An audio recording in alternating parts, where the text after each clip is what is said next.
자, 이번에는 이제 클러스터링 방법들에 대해서 설명하도록 하겠습니다. 특히 이번 시간에는 이제 K-means 클러스터링과 hierarchical 클러스터링에 초점을 맞춰서 설명하도록 하겠습니다. 자, 먼저 클러스터링의 개념부터 설명하도록 하겠습니다. 클러스터링이라는 것은요, 클래시피케이션과 굉장히 유사한 개념이라고 보시면 돼요. 어떤 집단에서는요, 이제 특별한 그룹들이 있을 거예요. 여기를 뭐 A 그룹이라고 할 수가 있을 거고요. 뭐 여기를 이제 B 그룹, 여기는 또 C 그룹 이렇게 있고요. 클래시피케이션 같은 경우에서는 A 그룹이라고 레이블이 달려 있는 상태에서 observation들이 이런 식으로 몰려 있는 거고요. 그 다음에 B 그룹 같은 경우에는 좀 색깔을 바꿔서 여기 B그룹이라는 이름 하에 이렇게 observation들이 있죠. 물론 제가 이제 편의상 일부러 이제 구별을 편의하기 위해서 이런 식으로 전혀 다른 위치에다 그리고 있고요. C그룹도 마찬가지로 C그룹이라는 이름이 붙어 있는 상태로 이렇게 observation들이 있죠. 자, 클래시피케이션에서의 대표적인 방법 중에 하나가 뭐 SVM 있잖아요. 이런 식으로 해서 나눠주면 A와 B와 C가 정확하게 나눠지는 거 볼 수가 있죠. 자, 그러면 이제 클러스터링으로 돌아와서요. 클러스터링 같은 경우에서는 이 observation들은 있는데요. 여기 있는 빨간색, 파란색, 보라색이라고 되어 있던 그 레이블 정보가 관측이 되어 있지 않는 케이스에서 그룹핑을 정확하게 하는 것을 목표로 합니다. 즉, 파란색 대신에 여기가 다 빨간색으로 그려져 있고요.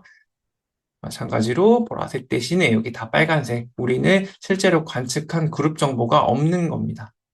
이 상황에서도 우린 A와 B와 C가 다르다는 것을 구분지어는 서브 그룹핑을 하고 싶거든요. 자, 그거 어떻게 하면 돼요? 이 기본적으로 이 클러스터링이라는 것은 어떠한 가정을 기반으로 하는데요. 그 가정이 무엇이냐면 A라는 집단과 B라는 집단은 그 속성이 다르고 A와 C, B와 C도 마찬가지로 그 성질이 달라서 옵서베이션들이 이런 식으로 같은 그룹 내에 있으면 굉장히 가깝게 연결이 되어 있고요. 먼 거리, 그러니까 다른 집단에 있으면요, 거리 자체가 굉장히 멀 것이다. 라는 가정을 기반으로 하는 작업이 클러스터링 방법이라고 보시면 됩니다. 자, 그러면 우리 클러스터링을 언제 하느냐라고 한다면요. 기본적으로 마켓 세그멘테이션에서 굉장히 많이 하는 작업이라고 보시면 돼요. 마켓에서 보면 우리가 사람들이 굉장히 많아요. 사람들이 굉장히 많은데 이 사람들이 어떤 광고를 봤을 때 실제로 광고를 보고 물건을 살 집단인지 아닌지를 그룹핑을 할 수가 있겠죠. 예를 들어서 이런 식으로 광고를 하면은 이 사람은 물건을 살 거예요. 하지만 이 사람들은 이 제품에 아무런 관심이 없기 때문에 광고를 받더라도 전혀 살 가능성이 없다. 그러면 이런 A 집단과 B 집단을 정확하게 나눈다면 우리는 A 집단에게만 광고를 하면 되기 때문에 시간과 뭐 돈적인 측면에서 굉장히 유리하게 A에만 광고를 해서 매출을 극대화시키는 이러한 작업들을 할 수가 있겠죠. 그러다 보니까 현대 사회에서는 이 클러스터링이라는 게 사실 그 경제적인 측면에서 굉장히 유용한 작업이고요. 그 다음에 이게 굉장히 활발하게 쓰이고 있습니다. 자, 클러스터링은 우리가 앞서 배웠던 PCA와 Unsupervised Learning이라는 측면에서는 상당히 유사하고 같은 카테고리 안에 들어간다고 볼 수가 있습니다. 하지만 그 목적 자체는 좀 다른데요. PCA는 여러분도 아시다시피 그 기존의 데이터셋이 있으면 이것을 저차원으로 표현하는 것을 주 목표로 하고 있고요. 클러스터링 같은 경우에서는 어떤 집단 내에 동질적인 비슷한 성질을 가지고 있는 서브 그룹들이 존재하고 그 서브 그룹을 찾아내는 것을 목표로 한다는 측면에서 다릅니다. 클러스터링은 그래서 굉장히 다양한 방법이 있는데요. 여러분들 수준에서, 그러니까 처음 배우는 사람들이 다룰 만한 클러스터링 방법들은 다음 5가지가 있습니다. 대표적으로 많이 쓰는 게 K-means clustering, hierarchical clustering 이렇게 2가지가 있고요.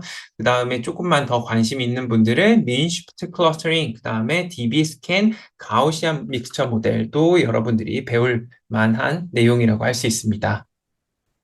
자, 먼저 K-means 클러스터링부터 소개하도록 할게요. 자, K-means 클러스터링 같은 경우에서는 대표적인 partitional clustering approach라고 부를 수 있고요. 이때 partitional clustering이라는 거는요, 어떤 공간이 존재할 때 이런 식으로 공간이 하나의 큰 그룹이 존재할 때 이 안에서 우리 서브 그룹을 찾는 게 목표잖아요. 그래서 이런 식의 파티션을 나눠주는 거예요. 그래서 요거는 A 그룹, 이쪽은 B 그룹, 이쪽은 C 그룹. 이런 식으로 파티셔닝 하는 방법이라고 보시면 됩니다. 하지만 파티션을 나누려고 하면 당연히 여기 보이는 선이 기준선이 될 거고요. 그 다음에 기준선을 몇 개나 그어야 될까요? 그거는 사전에 정의된 클러스터, 서브 그룹의 개수만큼 또 정해지겠죠. 자, 이때 이 number of cluster, 서브 그룹의 개수 K가 어떤 경우에는 어떤 방법에서는 우리가 나중에 고를 수가 있는데요. K-means 클러스터링 방법 같은 경우에는 반드시 사전에 결정을 해줘야 됩니다. 그럼 사전에 우리가 어떻게 정하느냐? 물론 사전 지식을 기반으로 해서 골라줘야 돼요. 물론 이것도 우리가 하이퍼 파라미터라고 생각해서 슈퍼바이스드 러닝처럼 우리 크로스 발리데이션 같은 거 쓰면 되지 않을까요? 라고 생각할 수도 있지만 다시 한번 설명드리고자 하는 거는 이거 언슈퍼바이스드 러닝이죠. 그래서 크로스 발리데이션 같은 방법을 사용할 수가 없습니다. 그래서 이 K는요, 사전 지식을 기반으로 해서 여러분들이 직접 골라주셔야 돼요. 자, 그리고 그러면 다음 문제는요, 기준선을 우리가 어떤 식으로 구하면 될까요? 라고 할 수 있는데요. 자, 이거 기준선을 잡는 방법은 여러 가지가 있고요. K-means 같은 경우에서는 센터 포인트를 먼저 찾고요. 그 센터 포인트에서 가장 가까운 것이 A그룹이다. 센터 포인트에서 가장 가까운 것이 B그룹이다. 이런 식으로 생각하시면 돼요. 그래서 다시 한번 얘를 위에 있는 것처럼 말고요. K민즈처럼 그려보면요. A라는 그룹이 이 동그라미 안에 있고요. B라는 그룹이 이 동그라미 안에 있다라고 생각을 할게요. 그러면 A그룹의 센터 포인트는 여기겠죠? 그 다음에 B그룹의 센터 포인트는 여기일 거고요. 그래서 만약에 우리가 새로운 어떤 데이터 포인트가 주어졌다. 그래, 여기라고 할게요. 그렇게 하면은 여기 센터와 센터 거리만 측정을 합니다. 그럼 가까운 곳이 A그룹이죠? A그룹의 센터죠? 그러면 이 포인트는 A라고 할당할 거고요. 마찬가지로 여기가 새로운 포인트다. 그럼 B그룹의 센터가 A그룹의 센터보다 더 가까우니까 이것은 B그룹이라고 둘 거고요. 만약 애매하게 두 원 안에, 사실 원이라는 건 모르는 거죠. 만약 새로운 포인트가 여기 있다. 그럼 마찬가지로 이렇게 거리를 잰 다음에 A 센터와 더 가까우니까 이것은 A그룹에 할당하는 그런 방법을 취하는 게 K민즈라고 보시면 됩니다. 자, 그래서 지금까지 말로 설명했던 걸 수도코드로 설명하면요. 일단은 number of cluster는 pre-specified number라고 했었잖아요. 그래서 K 포인트를 미리 사전에 정해 주고요. 그 다음에 우리가 처음에는 이 점들이 여기 보이는 점들이 A인지 B인지 모르잖아요. 그렇기 때문에 랜덤하게 A와 B라고 그냥 어사인을 해줍니다.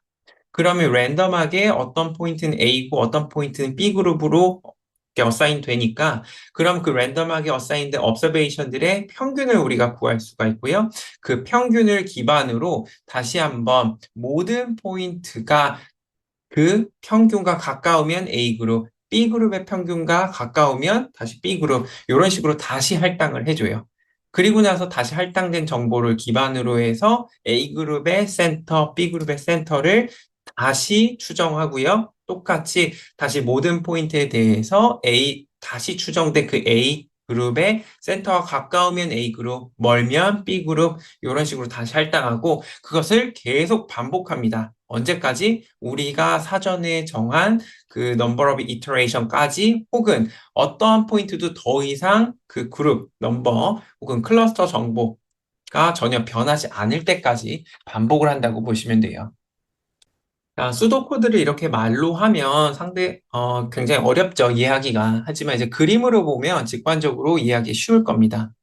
실제로 이제 트루 값이 이런 식으로 까만색 그룹과 빨간색 그룹 이렇게 혼재되어 있는 상황이고요.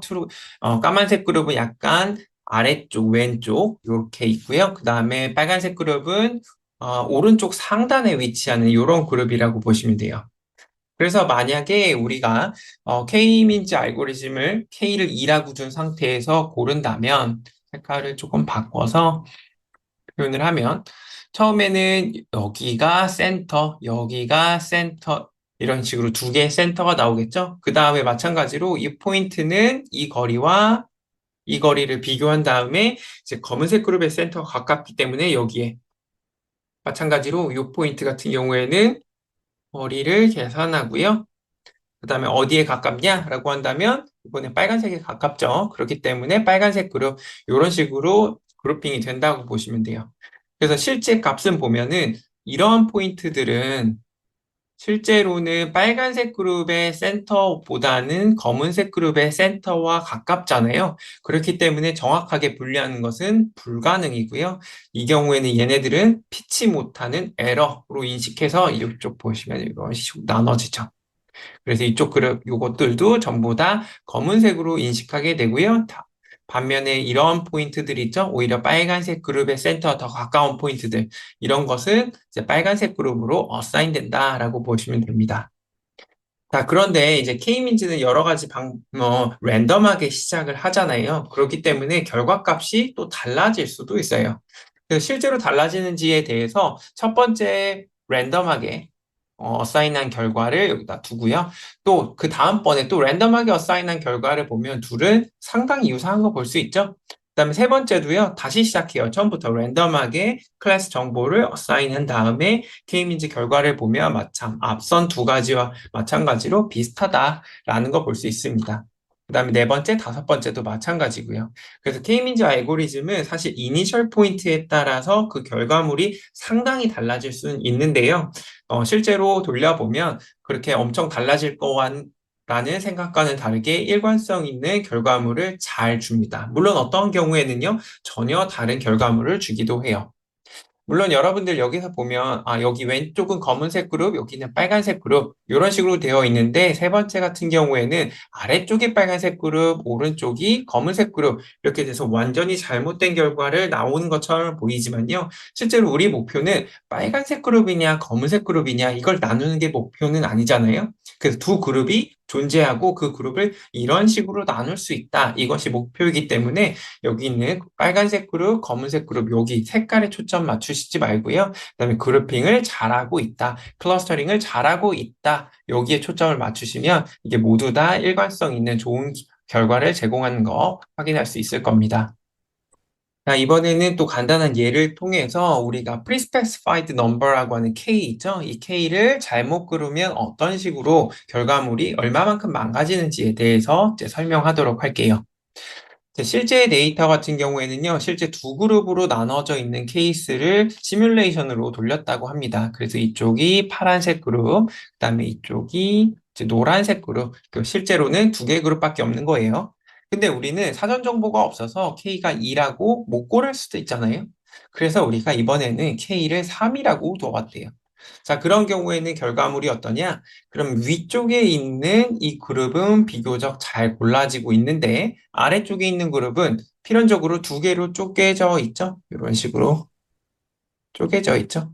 사실상 이 두 그룹은 큰 차이는 없으나 우리가 미리 결정한 넘버 오브 클러스터가 3이기 때문에 이런 식으로 됐고요. 만약 4라고 하면 어떻게 돼요? 위에 있는 게 쪼개질까요? 그건 아무도 보장할 수 없어요. 아래에 있는 게 또 쪼개질 수도 있습니다. 그래서 실제로 결과물을 돌려보니까 위에 있는 그룹이 일부가 쪼개지고요. 그 다음에 여기 있는 파란색 그룹도 일부가 떨어져 나오고 노란색도 일부는 떨어져 나오고 이 세 그룹이 서로 가지고 있는 일부의 포인트들을 줘서 이게 새로운 그룹이 나와 있는 거 볼 수가 있을 거예요. 자, 그러면 사실 K가 2인데 우리가 잘못해서 3으로 뒀다. 그래도 여전히 위에 있는 그룹은 그대로 오잖아요. 그러니까 비교적 정확한 결과를 우리가 얻을 수 있는데요. K가 4가 되면 어떻게 돼요? 완전히 다른 결과가 나오죠. 위의 그룹도 정확하게 추정 못하고 아래 그룹도 전혀 정확하게 추정 못하는 이런 결과가 올 수 있기 때문에 K민즈는 미 사전에 정의한 number of cluster에 굉장히 민감하게 반응하고요. 어떤 경우에는 전혀 다른 서브 그룹을 제시할 때도 있습니다. 이번에는 이제 K민즈를 또 실제 데이터에 적용한 사례를 또 설명하도록 할게요. K민즈를 우리가 그림 데이터에 압축을 하는 데도 사용할 수가 있거든요. 여러분들 다 아시다시피 세계 3원소 하면 이제 빨간색, 파란색, 노란색, 뭐 이런 게 있잖아요. 자, 그런 것들을 잘 조합하면 이런 사진이 나올 거예요. 오리지널 이미지. 그래서 이제 어린이 사진이 보이는데요. 우리가 이걸 색상을 몇 개, 한 두 개나 세 개, 혹은 10개만 표현해도 이 사진을 어느 정도 복원을 할 수가 있겠죠.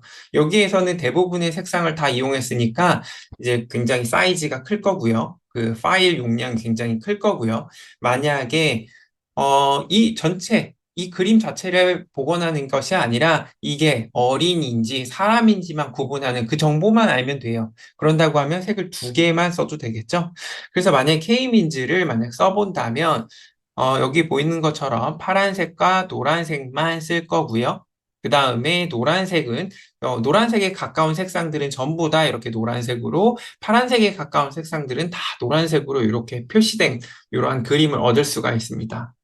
자, 이런 경우 보면은 뒤에 있는 백그라운드에 있는 이러한 캐릭터는 우리가 쉽게 볼 수가 있는데요. 가까운 데 있는 이 사람 얼굴은 구별하기가 굉장히 어렵죠. 그래서 이제 이번에는 색을 세개를 써서 이제 그림을 다시 표현하기 위해서 K를 3으로 한번 더 볼게요. 자, 그렇게 되면은 여기 있는 파란색, 검은색, 그리고 노란색 이렇게 세 개의 그룹을 썼고요. 어때요? 왼쪽에 있는 것보다 얼굴 인식이 훨씬 쉽고요. 그 다음에 오리지널 이미지를 굳이 안 써도 얼굴 인식이 되는 거 볼 수 있죠. 그 다음에 우리가 3까지 굳이 낮출 필요 없다. 그럼 색을 전부 다 쓰지 말고요. K를 10까지 써봅시다. 그럼 마찬가지로 여기 있는 피부색까지 모두 다 구현이 되는 거 볼 수가 있습니다. 자, 이번에는 이제 K민즈 그 수도 코드를요, 이제 스텝 바이 스텝으로 다시 한번 설명하도록 할게요. 자, 오리지널 데이터가 이런 식으로 주어졌다라고 생각을 해보세요. 그러면 육안으로 우리가 보자면, 그룹이 굳이 이제 K를 3이라고 한다면, 이런 식으로 나눌 수 있을까요? 여기 A그룹, B그룹, C그룹, 이런 식으로 대충 나눠 볼 수가 있겠죠? 적어도 뭐 A그룹과 BC그룹은 이런 식으로 잘려져 나가는 듯한 느낌은 받을 수 있죠.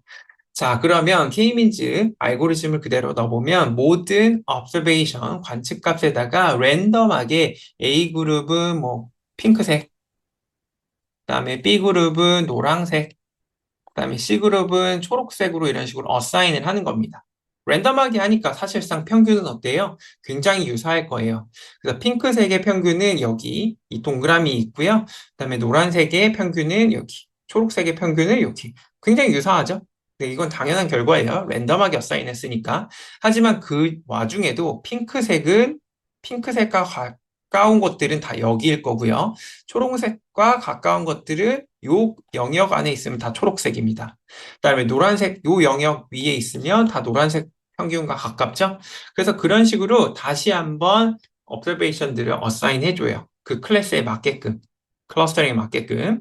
그렇게 되면 다시 요 상태에서 다시 센터를 찾을 수가 있고요. 이 센터를 기반으로 해서 다시 한번 observation들의 클러스터 정보를 업데이트 해줍니다.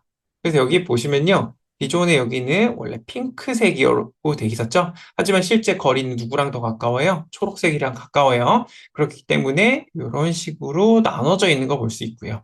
자, 여기서 끝나는 건 아니고요. 실제로는요, 이터레이션 한 번 더 하겠죠? 그래, 그 다음에 이터레이션 결과가 센터도 바뀌지 않고, 그 다음에 더 이상 이 모든 포인트에 얘가 핑크인데 노란색으로 바뀌지도 않고, 초록색으로도 바뀌지 않았어요. 모든 포인트가 다 이렇게 클러스터 정보가 바뀌지 않았어요. 그렇게 되면 이걸 파이널 리절트로 이제 리턴하는 게 K-민즈 알고리즘이라고 이해하시면 됩니다. 자, 이번에는 K-민즈 알고리즘을요, 이제 수식을 써서 좀 설명을 하도록 할게요. 제 K-민즈 알고리즘은 제가 앞서 설명한 것처럼 기본적으로 파티셔닝을 나누고요. 그 다음에 여기 센터를 찾으면 이 센터에서 가까운 포인트들을 다 같은 클러스터에 넣는 것을 기반으로 한다고 했었잖아요. 그렇기 때문에 어떤 A그룹과 B그룹 이런 식으로 나눠져 있을 때 이 포인트와 이 센터 사이의 거리를 최소화시키는 것을 주목적으로 합니다. 자, 만약에 이렇게 포인트가 이런 식으로 주어져 있고요. A와 B 이런 식으로 제대로 클러스터링을 했다고 가정을 할게요. 그럼 이 거리들은요, 뭐 상대적으로 다 등간격 1이라고 두겠습니다. 그러면 평균 거리는요, 1이겠죠. 그렇죠? 그런데 만약에 제가 잘못 클러스터링을 했어요. 그래서 파란색으로 여기는 B그룹이라고 뒀다고 합시다. 나머지는 다 동일하고요. 그럼 더 이상 요 센터와 요 포인트 사이의 거리 1을 기준으로 두는 게 아니라 이번에는 이 거리가 들어가겠죠. 그러니까 평균 거리는 어때요? 1보다 커지게 됩니다. 그래서 K민지는 다시 얘기하면 그룹 클러스터를 구성했을 때 이렇게 구성을 했을 때 각 클러스터 사이에 있는 포인트들, 거리, 혹은 센터와의 거리의 합 혹은 평균 거리를 최소화시켜주는 방법이라고 이해하시면 되고요. 여기에서 이제 필요한 거는 거리를 그러면 우리가 어떤 식으로 정의할 것인가 라는 문제가 남아 있어요. 일반적으로 우리는 유클리디안 디스턴스를 많이 쓰죠. 하지만 모든 스페이스가 다 유클리디안 스페이스는 아니기 때문에요. 상황에 맞게끔 여러분들은 코사인 시밀러리티나 코릴레이션 같은 것들을 클로스니스 혹은 디스턴스의 정의, 그 매저로 사용하실 수도 있습니다. 자, 그리고 이 내용을 조금만 더 설명을 하면 우리는 이것을 이제 WCV라고 해서 Within Class Variation 여기 있죠? 이거의 약자로 요 CK라는 걸 쓸 건데요. WCV, CK는 CK라는 클러스터가 있을 때 여기에 있는 평균 거리를 나타내는 매저라고 보시면 돼요. 그래서 여기서는 xij 빼기 xi 프라임 j의 제곱이죠. 그래서 원래 거리의 제곱, 유클리디안 디스턴스가 x 빼기 y의 제곱 이런 걸 쓰잖아요. 그래서 요거에서 착안했다 보시면 되고요. 그다음에 센터와의 거리를 주는 게 아니라 각 안에 클러스터 내에 있는 모든 포인트들 간의 거리의 제곱합을 그다음에 당연히 CK 이 안에 있는 observation 수만큼 나눠주는 평균 거리 제곱합을 최소화시키려고 하는 것이 K민즈, 요 미니마이즈 시켜주는 것이 K민즈다라고 수식으로 쓸 수가 있습니다. 자, 그러면 방금 설명했었던 그 오브젝티브 펑션 있었죠? 그 값을 이제 최종 스코어라고 두고 K민즈의 성능을 또 평가할 수가 있습니다. 그래서 그걸 기반으로 해보면요. 어, 이게 앞서 보여드렸던 요 결과예요. 이 결과물, 그리고 K민지는 앞서 설명한 것처럼 이니셜 포인트에 따라서 결과물이 달라질 수도 있다. 근데 거의 유사하다라는 것까지 설명드렸었잖아요. 근데 거의 유사하지만 그 중에서도 더 좋은 걸 찾아서 쓰고 싶은 게 우리 생각이니까 우리가 그래서 K민지를 여러 번 돌렸다고 또 가정을 해볼게요. 자, 그러면 첫 번째 우리가 K를 3이라고 두고 보니까 이런 식의 클러스터 결과가 나왔다고 하고요. 그때 미니마이즈 된 sum of WCV 같은 경우에는 320.9가 나왔고요. 마찬가지로 두 번째 같은 경우에 K민즈 돌려보니까 235.8 스코어. 여기도 세 번째도 마찬가지고 네 번째, 다섯 번째도 다 이러한 스코어가 나왔다고 합니다. 그리고 여섯 번째도 또 돌려보니까 완전 다 다른 결과 310.9가 나왔다고 해요. 그럼 우린 여기서 어떤 걸 고르면 돼요? 여기 235.8이 미니멈 스코어를 주고 있고, K민지는 사실상 이 스코어를 미니마이즈 시켜주는 게 목표니까 이것을 우리가 최종 결과물로 쓰면 될 겁니다. 하지만 여기서 하나 또 주목해야 되는 게 여기 320.9와 310.9가 존재한다는 거예요. 그래서 이게 K민지는 언제나 글로벌 미니멈을 주는 것은 아니다. 왜냐하면 이니셜 포인트를 랜덤하게 구했고 그 다음에 이터레이션을 언제나 무한번 돌리는 건 아니거든요. 컨버전스가 안 일어날 때까지만 돌리는 거고 그래서 로컬 옵티멈에 빠질 수가 있기 때문에 항상 조심하셔야 됩니다. 자, 이번에는 이제 동영상을 통해서 K민즈가 어떤 식으로 작동하는지에 대해서 보여드릴게요. 이제 클러스터링 방법들은 거의 다 시각화를 이렇게 잘 하면 이해하기가 굉장히 쉽거든요. 그래서 첫 번째 이터레이션 같은 경우에는 이제 위에 상단에 빨간색 그룹이 있고요. 그 다음에 좌측 하단에 지금 초록색 그룹, 오른쪽 하단에 여기 파란색 그룹 이렇게 있는데 센터가 처음 있었는데 한 번 이터레이션이 지나면서 센터 포인트들이 각 클러스터의 센터 포인트들이 쭉 이동하는 거 볼 수 있을 거예요. 이동하면서 마찬가지로 이 가까운 점들만 각 해당 클러스터에 어사인 되니까 빨간색 그룹의 사이즈가 점점 커지는 것도 볼 수 있고요. 그래서 이터레이션 10번째 이터레이션 가보면 최종 결과물이 큰 빨간색 그룹, 파란색 그룹, 이렇게 초록색 그룹 이런 식으로 나오는 결과물을 여러분도 확인할 수 있습니다. 지금까지 K민지의 성질, 그다음에 K민지가 어떤 식으로 작동하는지에 대해서 설명드렸다면 여러분들도 K민지가 어떠한 문제점을 가지고 있는지 쉽게 아실 수가 있어요. 그게 뭐냐면 이니셜 포인트를 어떻게 정하느냐에 따라서 성능이 마구마구 바뀐다라는 건데요. 자, 여기 problem으로 해서 그래서 이니셜 센트로이드 혹은 이니셜 클러스터를 어떤 식으로 정하느냐에 따라서 어떤 경우에는 좋은 글로벌 미니멈 스코어를 얻고요. 어떤 경우에는 그렇지 않다입니다. 물론 여기에서 이니셜 센트로이드라는 표현을 썼잖아요. 이게 뭐냐면 저는 이제 슬라이드에서 모든 observation들을 랜덤하게 어떤 클러스터를 지정하는 방법을 썼지만요. 물론 시작을 꼭 그렇게 하실 필요는 없어요. 그냥 이런 식으로 데이터 포인트들이 있는 공간이 있다라고 한다면, 이렇게 있다면, 뭐 x1, x2 이런 식의 공간이 있을 때, 이니셜하게 k가 3일 때, 처음에 그냥 아무 점을 찍는 거예요. 이게 센터다. 빨간색 그룹의 센터다. 그 다음에 보라색 그룹의 센터는 그냥 여기다. 랜덤하게 아무거나 찍습니다. 그 다음에 뭐 초록색 센터는 여기다. 이렇게 두는 겁니다. 그리고 마찬가지로 어떤 포인트에 가깝냐에 따라서 이렇게 나눠주는 거죠. 그러면 처음에는 빨간색 그룹, 초록색 그룹, 보라색 그룹, 그리고 나서 언제까지 이게 더 이상의 변화가 없을 때까지 돌리는 것도 저희 K민지라고 보시면 돼요. 자, 여하튼 간에 이니셜 포인트가 어떻게 할당되느냐에 따라서 결과물이 다른다는 건 큰 문제죠. 그래서 그걸 해결하기 위해서는 다음과 같은 일련의 과정을 거치는데, 자, 앞서 보인 슬라이드처럼요. 그냥 여러 번 돌리면 돼요. 여러 번 돌린 다음에 어떠한 결과가 미니멈 스코어를 주느냐, 이걸 찾아내면 되죠. 하지만 우리가 10번을 돌린다고 해서 그 10번, 10번 중에 적어도 한 번은 미니멈, 진짜 글로벌 미니멈을 얻을 수 있냐? 그런 건 사실 몰라요. 그렇기 때문에 많이 돌려봐야 됩니다. 그럼 뭐 100번, 10,000번 돌리면 미니멈 그 중에 10,000개 중에 최소값은 진짜 글로벌 미니멈 스코어가 맞느냐? 그것도 알 수 없습니다. 그렇기 때문에 뭐 문제는 있지만요. 일반적으로 그냥 많이 돌리는 걸 씁니다.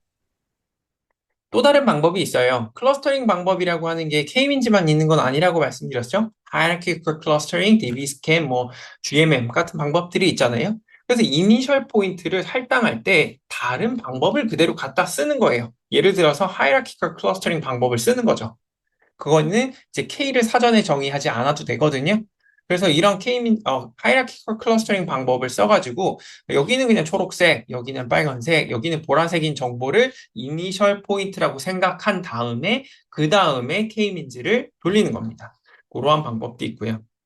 그 다음에 또 다른 방법은 아까 제가 K가 실제가 2인데 K를 3, 4라고 두면 실제로는 전혀 다른 결과가 나오기 때문에 조심하셔야 된다라고 표현했는데 더 큰 문제는요. 실제가 K인데 K가 4인데 우리가 더 작은 수 2라고 둘게요. 그러면 결과가 필연적으로 망가질 수밖에 없어요.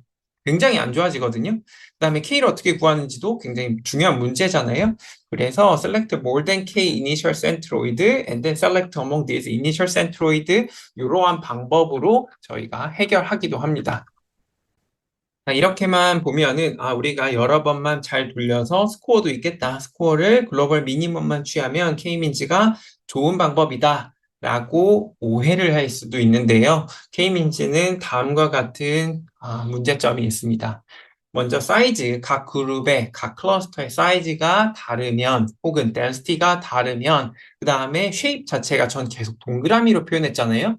그게 기본적으로 왜 그러냐면 이제 거리를 유클리디언 디스턴스를 기반으로 해서 가까운 것에 할당하는 것이 합리적인 케이스를 보여주려고 자꾸 동그라미 모양의 이제 클러스터들을 보여줬는데 만약에 그렇지 않은 경우가 있다면 이거는 K민지는 필연적으로 또 망가질 수밖에 없어요.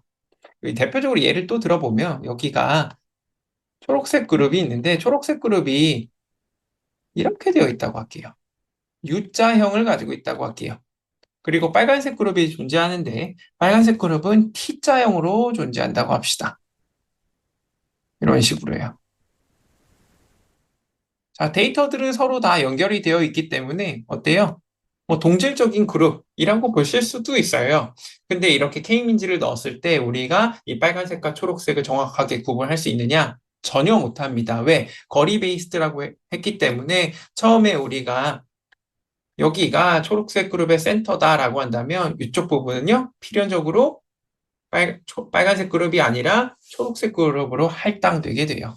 마찬가지로요, 여기도 이 정도들은 뭐 다 빨간색 그룹으로 할당될 가능성이 높겠죠. 그런 식으로 해서 이제 non-global shapes, 모든 모양, 클러스터의 모든 모양을 다룰 수 없다는 문제점이 있고요. 또 하나는 이제 아웃라이어에 굉장히 취약합니다. 기본적으로 아주 잘 되어 있는 이러한 케이스라고 생각을 할게요. 그리고 여기가 이렇게 동떨어져 있다 라고 하면 이렇게 쫙 나눠서 줄 수가 있죠. 그런데 여기에 우리가 오입력했어. 실제로는 여기가 빨간색인데 뭐 여기 위치해야 되는데 여기에 입력했다고 칩시다. 그럼 어떻게 돼요? 빨간색으로 당연히 할당이 되겠죠? 근데 평균이 어떻게 됩니까? 평균이 이제 원래는 여기 있어야 될 평균이 이렇게 땡겨서 올 거예요. 그렇게 되면 기존의 초록색은 어디 있었죠? 원래는 평균이 여기 있어야 되는데 이것들이 다 초록색으로 할당이 될 거라서 이만큼 올 거고요. 계속 업데이트하다 보면은 조금씩 더 잠식당해서 빨간색은 여기 있는 굉장히 소수의 그룹 이런 식으로 할당될 가능성이 있어서 아웃라이어에 굉장히 민감하다, 취약하다라고 할 수 있습니다. 자, 방금 설명했었던 K민지의 한계점들을 이제 또 그림으로 설명해 보도록 할게요.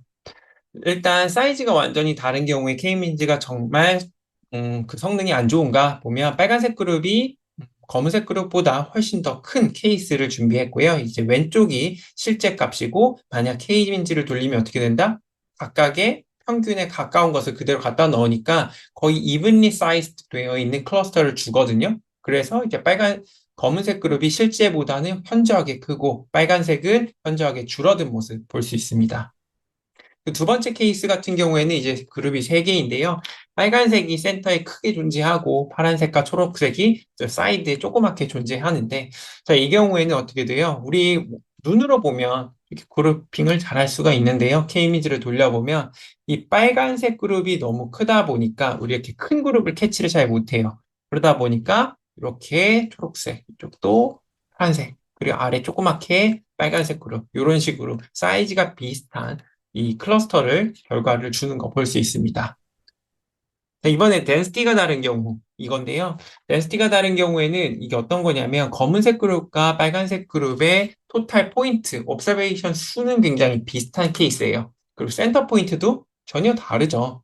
하지만 이게 디스퍼전에 해당하는 베리언스가 전혀 다른 케이스입니다.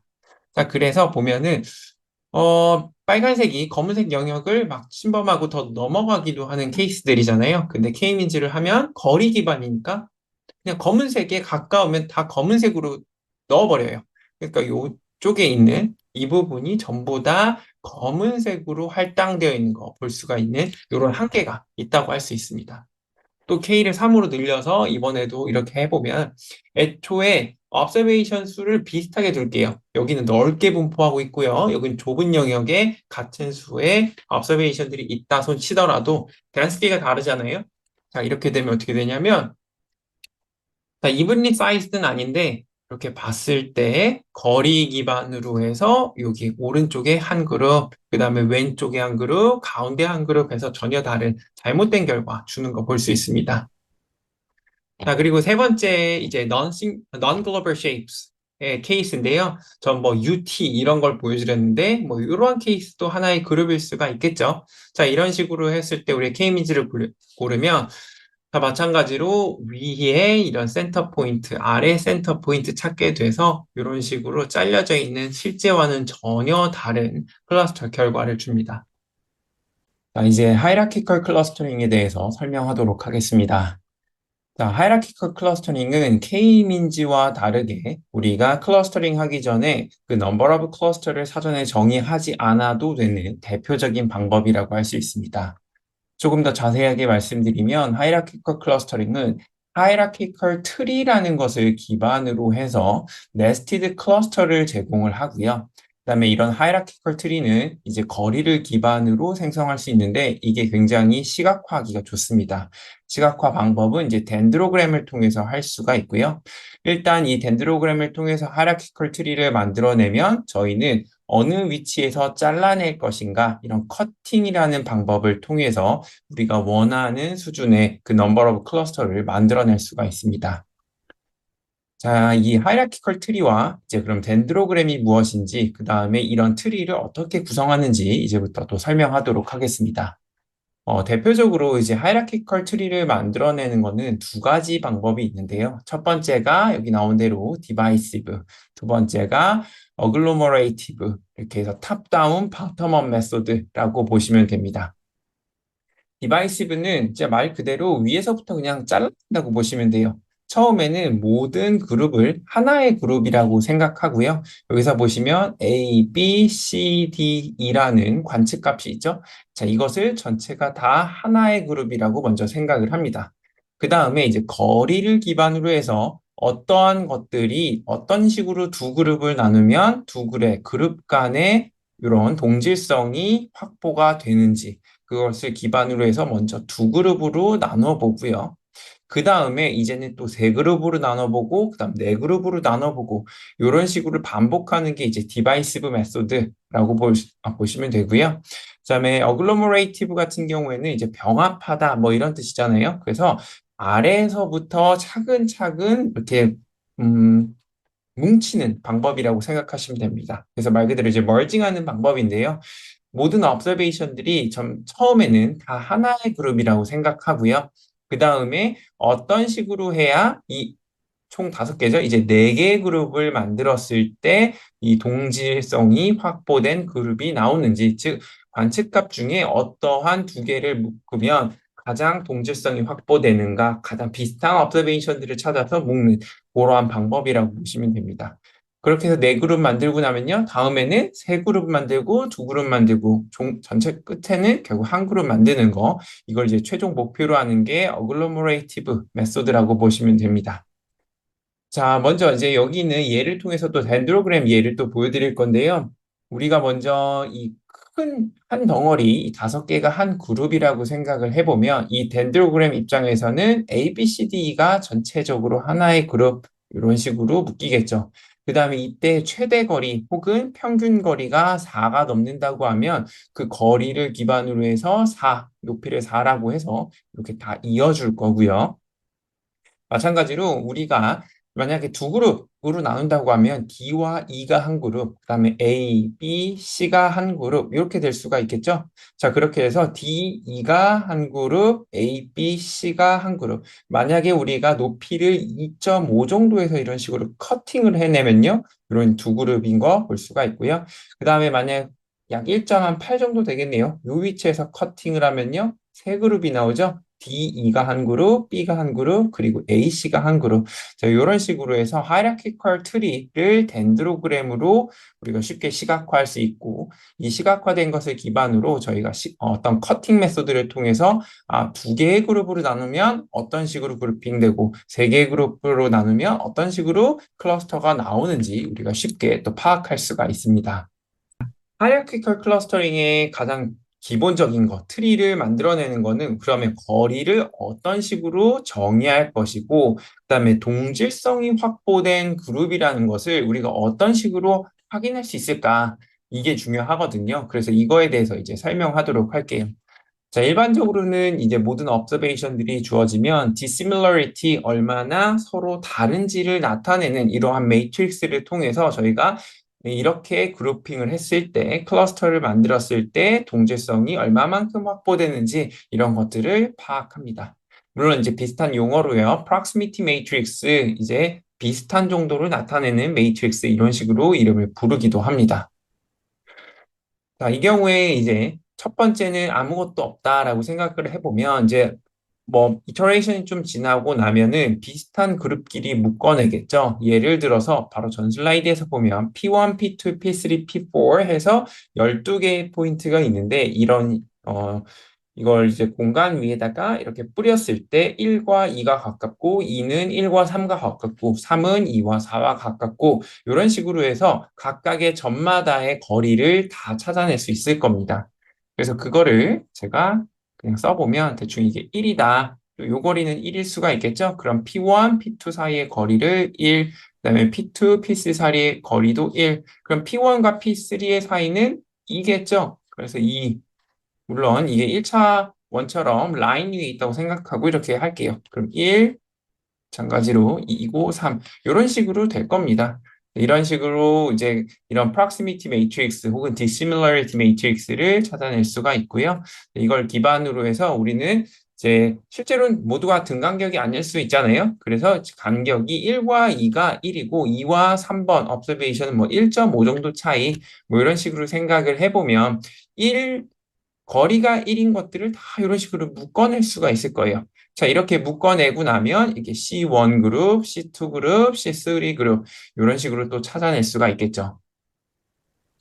직관적으로 이렇게 생각을 해보면 굉장히 단순해 보이지만 실제로는 그렇게 단순하지는 않습니다. 이 거리를 이제 define 하는 게, 정의하는 게 그렇게 단순하지 않은데요. 그 이유에 대해서 또 설명을 하도록 할게요.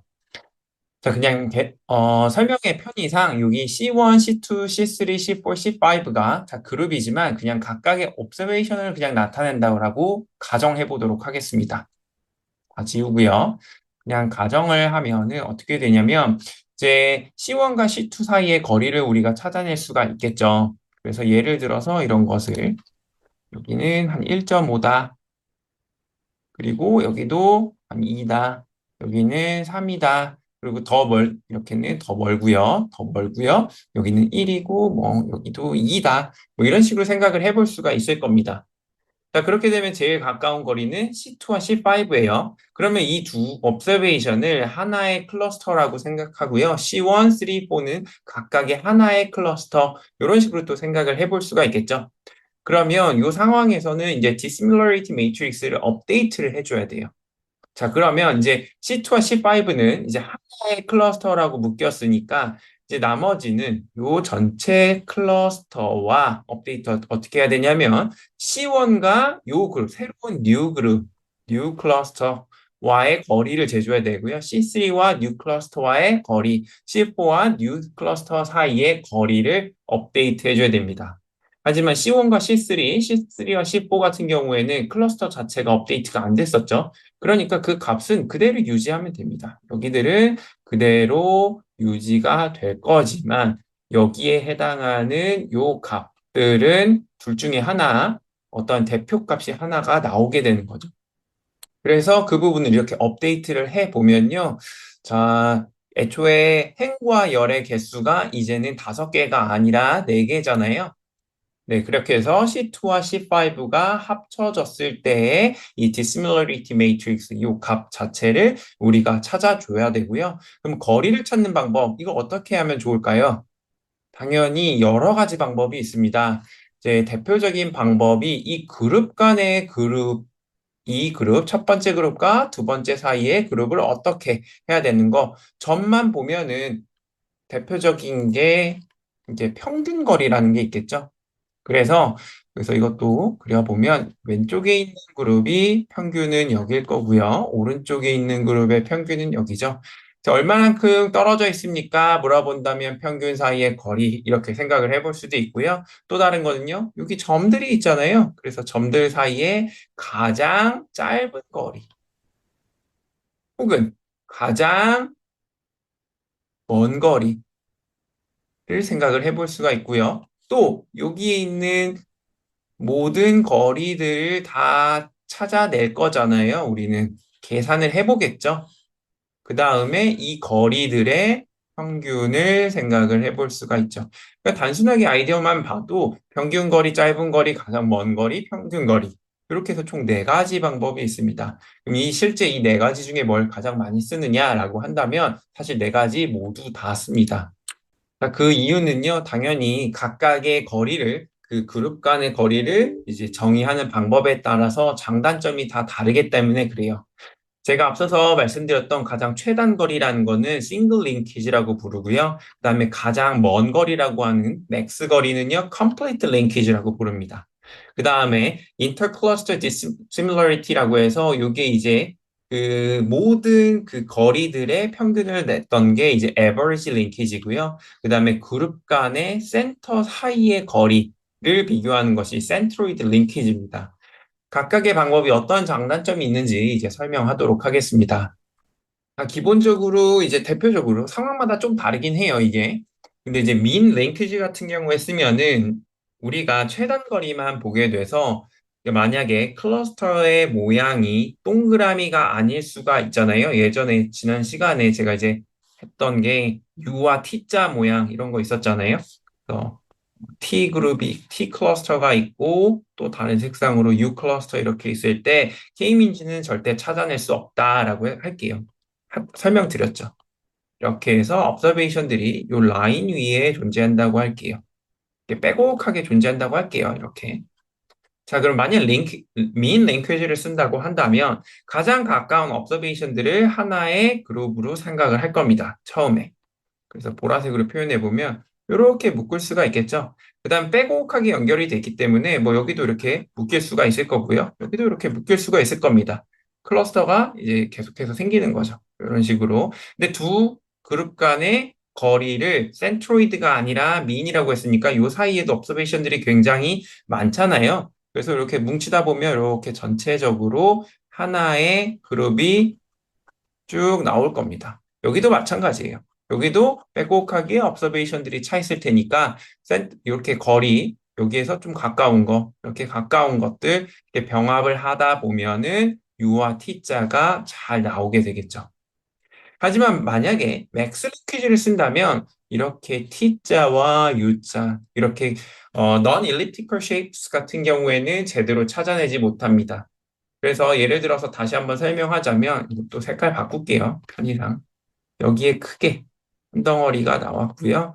여기에 빼곡하게 observation 이렇게 해서 또 하나가 그룹이 나왔다고 합니다. 궁극적으로 truth를 위해서라면 이제 정답을 향해 가려면 이 첫 번째 클러스터와 두 번째 클러스터가 다시 한번 병합이 되어야만 하잖아요. 근데 첫 번째 클러스터와 두 번째 클러스터의 거리는요, 상당히 멉니다. 여기가 클러스터가 이렇게 3번이 생겼을 수도 있겠죠.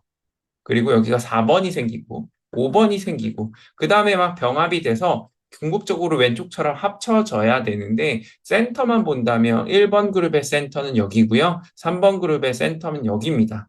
그 다음에 예를 든 거니까 좀 극단적으로 가겠습니다. 여기도 3번. 그 다음에 여기에 수많은 observation들이 있어요. 그러면 1번 그룹의 센터와 요 포인트 사이의 거리와 그 다음에 3번 그룹의 센터, 1번 그룹의 센터 보면은 거리가 거의 비슷하죠? 어떨 때는 이게 더 가까울 수 있어요. 그럼 어느 순간 어떻게 되냐면 이 클러스터와 여기 클러스터를 그냥 병합시켜 버리게 되는 상황이 와요. 그래서 여기가 이런 식으로 같은 클러스터가 나올 수가 있는 거고요. 또 색깔 바꿔서 2번도 똑같은 의미로 이런 식으로 클러스터가 형성이 될 수가 있겠죠.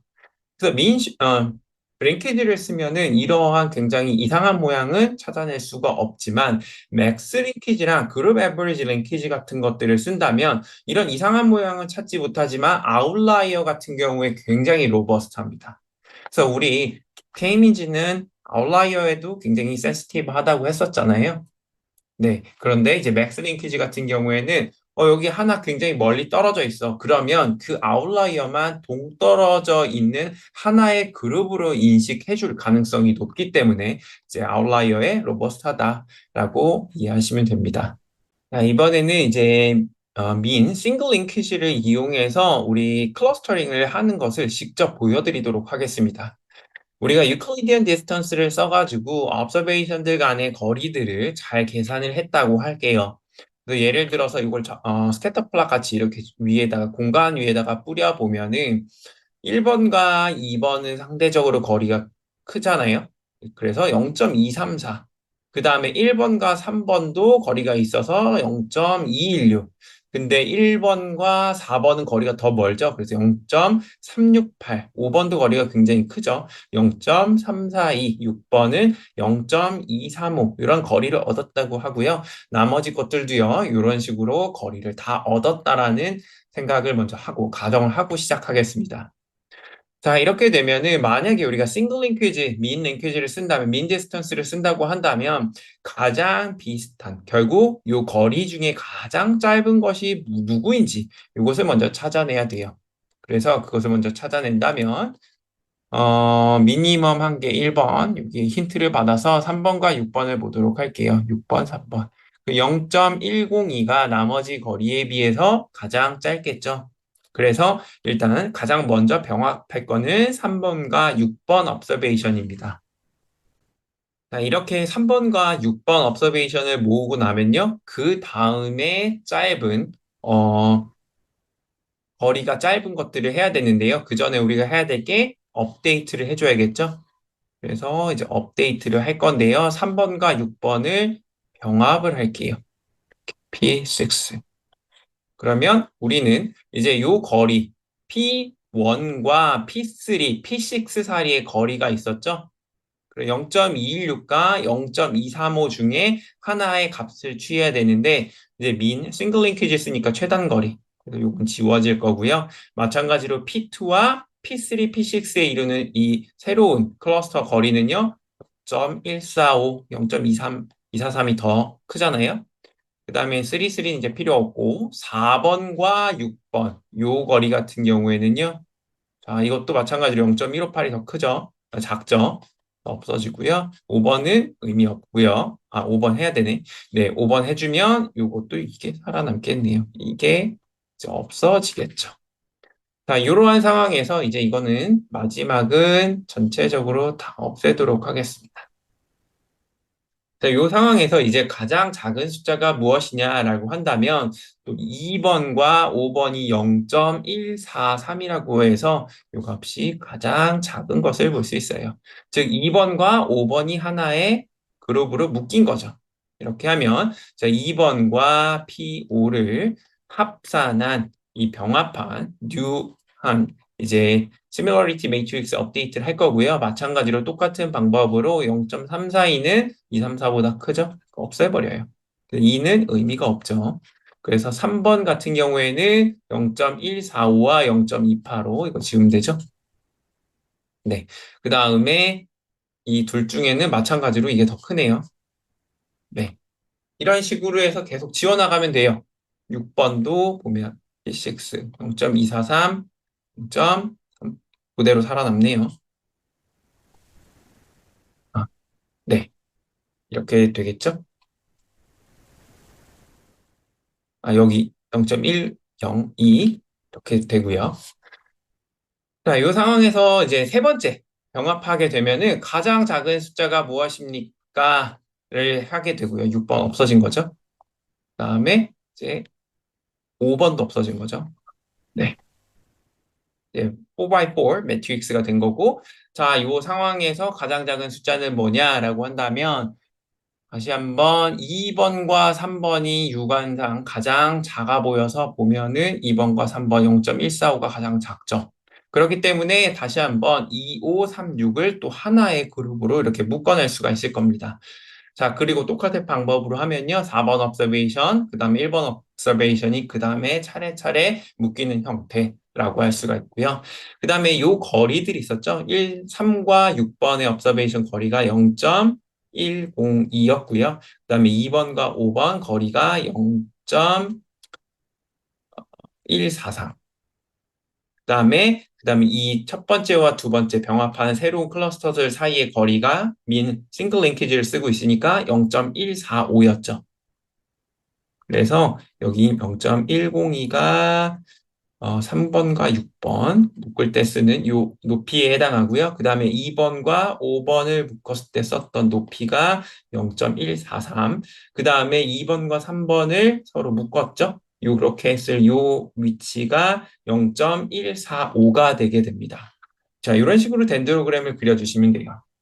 이번에는 이제 complete linkage, max distance를 썼을 때도 비슷한 결과가 나오는지에 대해서 설명하도록 할게요. 이제 앞서 보여드렸던 이 similarity matrix를 그대로 사용할 거고요. 자, 이 경우에도 우리 max distance를 쓴다고 해도요, 똑같은 방법으로 이 observation들 중에 가장 비슷한 것을 먼저 처음에 묶어줘야 됩니다. 그렇기 때문에 이 3번과 6번 거리가 0.106밖에 안 됐었잖아요. 그래서 이것을 이제 하나의 네, 첫 번째 106, 이렇게 묶어줄 수가 있고요. 그 다음에 두 번째로 가까운 것이 누구냐라고 한다면 2번과 5번이 또 가까웠습니다. 0.143. 이 정도밖에 안 됐었죠. 그 다음에 원래 민 디스턴스를 썼을 때는 어떻게 했냐면 2번과 3번 요 거리를 쟀었단 말이에요. 그게 0.145밖에 안 됐었죠. 그런데 실제로 여기서 이제 맥스 디스턴스를 쓴다면 0.145라고 하는 이 거리를 쓰는 게 아니라 이제 5번과 6번 가장 먼 거리를 써가지고 이 시뮬러리티 매트릭스를 업데이트 했을 거잖아요. 그래서 이것도 그냥 여러분 혹시 모를까 봐 제가 업데이트를 해 보겠습니다. 3번과 6번을 먼저 업데이트를 해야겠죠. 그러면 사실 0.216, 0. 그다음에 235. 그러면 이거 대신에 0.235를 써야 되고요. 그다음에 0.145, 0.243 비교해 보면 당연히 0.243으로 업데이트를 해줘야 됩니다. 그 다음에 3번은 필요 없는 거고 4번은 0.20, 0.158 비교해 보면 0.220이 더 크죠. 그래서 이걸 써야 되고 이제 5번 같은 경우에도 0.386으로 업데이트를 해줘야 됩니다. 그런 식으로요. 두 번째 묶이는 게 2번과 5번이라 그랬었죠? 그리고 앞서 제가 보여드린 대로 2번이 훨씬 작으니까 여기다가 이렇게 업데이트를 할게요. 그냥 편의상. 자, 이 상황에서 이제 가장 작은 거리가 무엇이냐를 찾는다면 예전에 0.145가 살아남았기 때문에 이게 묶였지만 이번에는 이 나머지 숫자 중에 가장 작은 것을 골라줘야 돼요. 그래서 이거를 찾기가 귀찮으니까 다시 슬라이드를 보면 세 번째 묶이는 것이 4, 3, 6이네요. 그래서 여기서 다시 돌아가서 보면 4번과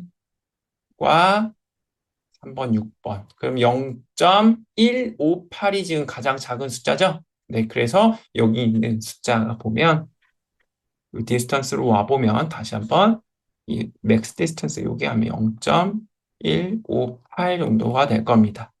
그래서 지금 뒤에 있는 것들도요, 똑같은 방법으로 하면 이런 식으로 그려진다는 거 여러분도 쉽게 확인할 수 있을 거고, 덴드로그램 같은 경우에도 마찬가지예요. 요 거리가 0.10 몇이었죠? 그 다음에 25, 요 거리가 여기 있는 하이트 그대로 유지가 되는 거고요. 그 다음에 세 번째 묶인 게 싱글 링키지랑 다르게 3, 6, 4가 하나에 묶였었잖아요. 그게 약 0.15 몇이었나요? 계속 잊어버려서 그런데 0.158이었던 것 같고, 네, 그 위치가 그렇게 해서 묶여야 되는데 여기가 0.2라고 돼 있네요. 이건 이제 못한 것 같아요. 네, 이런 식으로 해서 여러분들이 또 덴드로그램을 그려주시면 됩니다. 이번에 설명할 건 이제 그룹 에버리지를 이용해서 이제 하이라키컬 클러스터링 하는 방법을 설명하려고 했었는데요. 뭐 이것도 여러분들 애초에 뒤에 시뮬러리티 거리 다 구한 다음에 평균 내면 된다고 했었죠. 그래서 그런 방법으로 그래서 다시 돌아가 보면 여기에 있는 여러 가지 하나 3번과 6번을 모으면 0.216과 0.235 중에 원래 하나의 거리를 구했어야 됐었죠. 근데 그렇게 하지 말고요. 이제는 나머지 것들의 에버리지를 이용해서 구하면 이게 나머지 방법은 다 동일하기 때문에 그냥 넘어가도록 하겠습니다. 자, 이번에는 이제 하이라키컬 트리가 다 구해져서 저희가 덴드로그램을 그렸을 때 어떤 식으로 커팅을 해서 클러스터들을 정하는지 그걸 예를 통해서 또 설명하도록 할게요. 자, 이제 데이터 같은 경우에서는 시뮬레이티드 데이터를 이용했고요. X1과 X2 스캐터 플롯 그려보면 이렇게 세 개의 클러스터가 있는 경우를 생각을 했습니다. 그 다음에 유클리디언 디스턴스를 썼고요. 그 다음에 컴플리트 링키지를 쓴 상황입니다. 그렇게 해서 나온 게 여기 가운데 보이시는 요 덴드로그램, 여기 레프트죠. 덴드로그램 중에 가장 왼쪽에 있는 이러한 것을 우리가 찾을 수가 있었다고 합니다. 자, 그 다음에 우리가 하고자 하는 거는 어떻게 클러스터를 그럼 정하느냐 이거였었잖아요. 그러면 우리가 원하는 대로 사전 정보를 기반으로 해서 거리가 이마만큼 크면 사실상 두 개의 그룹은 전혀 다른 거다라고 인식하는 방법이 있겠죠. 그래서 하이트가 9다라는 사전 정보를 기준으로 해서 이런 식으로 끊어줄 수도 있습니다. 그러면 어떻게 되냐면, 자, 이 가지를 밑으로 가는 여기 것들은 모두 다 하나의 클러스터가 될 거고요. 요 밑으로 내려가는 이것들은 또 모두가 하나의 클러스터가 되는 두 개의 클러스터가 나오는 경우가 될 수 있습니다. 또 다른 방법은요, 우리가 하이트가 5로 줄여볼 수가 있겠죠? 이렇게 또 줄여봅니다. 그러면 마찬가지로 이런 식으로 내려가서 이 부분이 또 클러스터 이러면 세 가지로 나눠지겠죠. 자, 그러면 사실상 이거와 굉장히 유사한 결과를 얻을 수 있다고 합니다.